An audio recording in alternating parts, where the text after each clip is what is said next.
Реформско статус кво. Вака дел од познавачите го оценуваат извештајот на Европската комисија кој се однесува на делот за правосудството и борбата против корупцијата. Според Дарко Аврамовски од коалицијата Сите за правично судење, документот не представува изненадување, но е загрижувачки фактот што неколку години поред се нотира дека земјава нема никаков напредок во областа на судството. Аврамовски посочува дека забелешките во извештајот не се однесуваат само на извршната и законодавната, туку и на самата судска власт и предупредува дека доколку не се преземат некакви суштински промени, постои ризик земјата не само да стагнира, туку и да назадува во одредени сегменти. Она што навистина е загрижувачко е токму тоа што ние веќе неколку години поред добиваме извештаи во кои се констатира дека нема напредок или дека има единствено некаков ограничен и многу скромен напредок во определени области.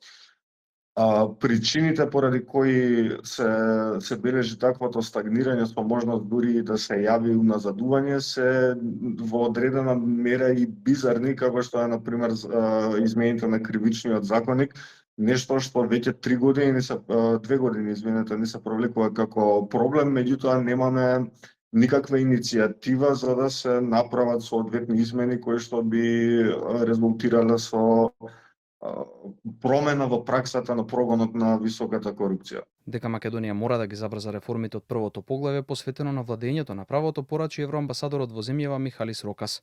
Оцени дека веќе 3 години не е нотиран никаков напредок во делот на правосудството и борбата против корупцијата. There has been no progress on judicial reforms in the fight against corruption. This remains essential.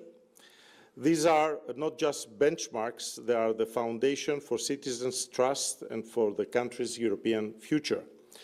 So for the 3rd year in a row, in these areas we have no significant progress, yet this is precisely where renewed commitment can make the greatest difference. Иако поминаа веќе неколку дена, ниту судскиот совет, ниту советот на јавни обвинители како директно надлежни за состојбите во судството и обвинителството не се огласија со коментар за оценките во извештајот.